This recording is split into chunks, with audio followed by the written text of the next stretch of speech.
सामने बैठते थे, कई बार तो हमको भी नहीं पता चलता था कि हमने ऐसा क्या बोल दिया जो हंसना बंद ही नहीं हो रहा है। मतलब कभी भी ओ गुरु एक बंदे ने मुझसे पूछ लिया, कहता जब लाफ्टर चैलेंज में ब्रेक आती है तब आप क्या करते हो? मैंने कहा नवजोत सिद्धू के सेल बदलते हैं,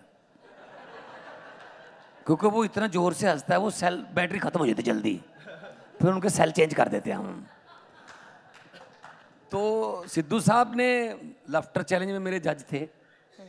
एज ए क्रिकेटर मैं बहुत रिस्पेक्ट करता, मैं जब से क्रिकेट देखना शुरू किया लगभग श्रीकांत के साथ ओपनर आते थे, तो मनोज प्रभाकर के साथ ओपनर आते थे, तब अजहरुद्दीन कैप्टन थे।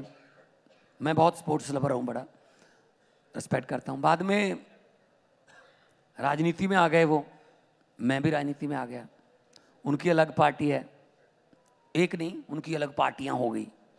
भगत सिंह बनना कुछ कोई आप वो कहावत है कि लेनन जैसा जो टोप तो ले आओगे, उसके जैसा नीचे सर कहाँ से लाओगे? भगत सिंह बनना आसान है? कोई पगड़ी तो पहन लोगे पीले रंग की, लेकिन भगत सिंह की पगड़ी के नीचे जो सर था, जो दिमाग था, वो कहाँ से लाओगे?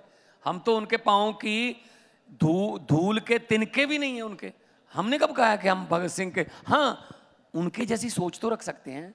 भगत सिंह ने कहा था आज़ादी मिलेगी या नहीं मिलेगी इसका मुझे कोई शक नहीं, आज़ादी मिलेगी, लेकिन आज़ादी के बाद देश कौन से हाथों में जाएगा इसका मुझे डर है। तो इसको तो फॉलो कर सकते हैं। और जब मैंने लेकिन प्रताप सिंह बाजवा आपके स्टेट से आते हैं, उन्होंने कहा, एक बात हाँ बताइए। मैं कोई पीली पगड़ी पहनने से भगत सिंह का मैं फैन नहीं हुआ। मैं जब बचपन से उनके, हमारे इलाके में वो प्ले होते थे भगत सिंह के, वो देखता था, किताबें पढ़ता था। जब मैं आर्टिस्ट बना तो जो मैं नई गाड़ी लेता था, मैंने 4-5 गाड़ियां बदली एज एन आर्टिस्ट जब होते थे।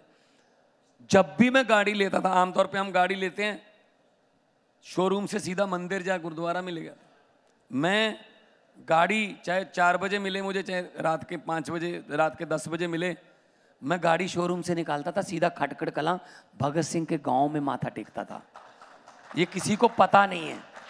और मैं कहता था तुम्हारी वजह से गाड़ियों वाले हो गए, बंगलों वाले हो गए, अगर तुम ना होते, हम अगर तुम्हारी कुर्बानी ना होती तो गुलाम होते। मैं तो तब से भगत सिंह का फैन हूँ जी। और जब हमने ये पगड़ी कहाँ से पहननी शुरू की, 14 की इलेक्शन में पगड़ी के बिना लड़ा था 2014 में।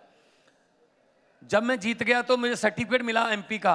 आमतौर पे सर्टिफिकेट लेके लोग, जो नेता हैं, वो अपने प्रधान के पास जाते हैं, जी आपकी झोली में ये सीट डाल दी।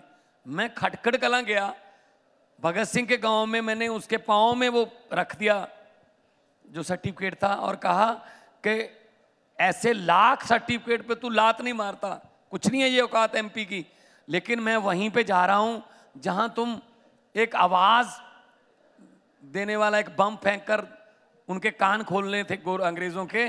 तो मैं आपकी पीले रंग की पगड़ी पहनूंगा, मैं जुबान के बम वहां पे चलाऊंगा ताकि जनता के पक्ष में सरकारों के कान खुले रहें। तब से मैंने शुरू की है। और जब मुख्यमंत्री बने, आमतौर पे क्या होता है, मुख्यमंत्री का जो ओथ सेरेमनी होती है वो या तो राजभवन में होती है या फिर किसी स्टेडियम में होती है। पहली बार हुआ है कि 16 मार्च 2022 को मेरी जो ओथ सेरेमनी मुख्यमंत्री की, वो भगत सिंह के गांव में लाखों लोगों के सामने हुई थी।